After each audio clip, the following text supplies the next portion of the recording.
Dr. Hunter Owen here, coming at you today with a case study. I think this will hopefully send the point home of alignment and pain correlation.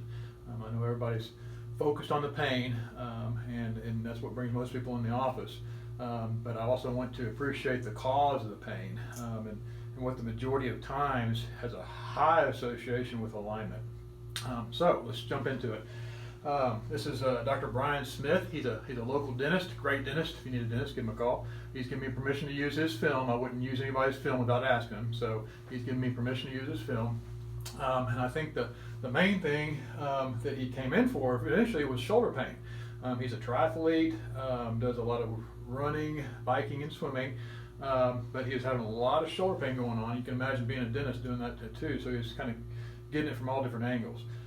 So when he came in as a chiropractor, our main goal is to map out the alignment, get a good general assessment of where his alignment is, and try to correlate that with the pain that you're having. And so we did that exact same thing with him, and an interesting side note popped up that was very, very pronounced, and I thought that it was at least contributing to his shoulder, if not causing it.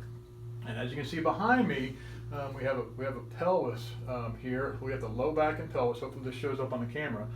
But I want you to see the difference from one side of the pelvis to the other.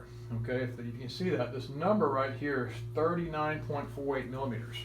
Almost 40 millimeters. Okay, so significant difference. I mean, it's almost that much from one side of his pelvis to the other. And so it's one of those things where he wasn't having a lot of low back pain, but in mapping out his alignment, this popped up. Okay, and I always like to make the analogy, you know, when we're dealing with something to that degree, it's almost like, you know, waking up in the morning and putting one shoe on and one shoe off and walking around day after day after day. In this instance, might be a high heel because it's about 4 inches. So you can imagine we wouldn't do that. We wouldn't walk around with one shoe on and one shoe off because we know it'd be damaging to our body.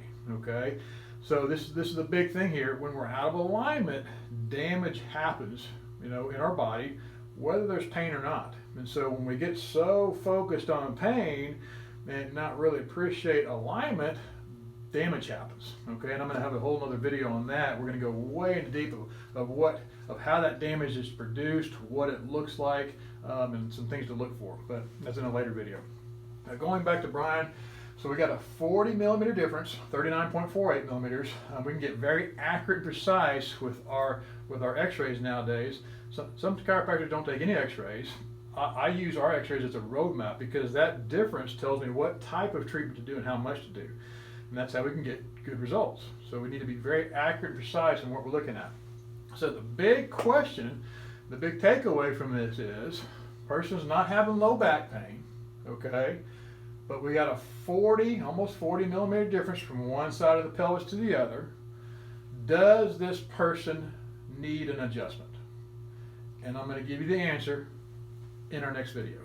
So thanks for watching. If you have any questions or comments, ask down below in the comment section. I'll try to get back to you as soon as possible. If you have a specific question of your condition, feel free to call us at the office.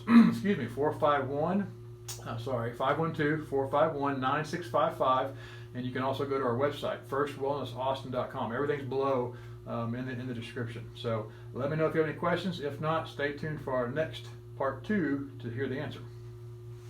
Thanks for watching.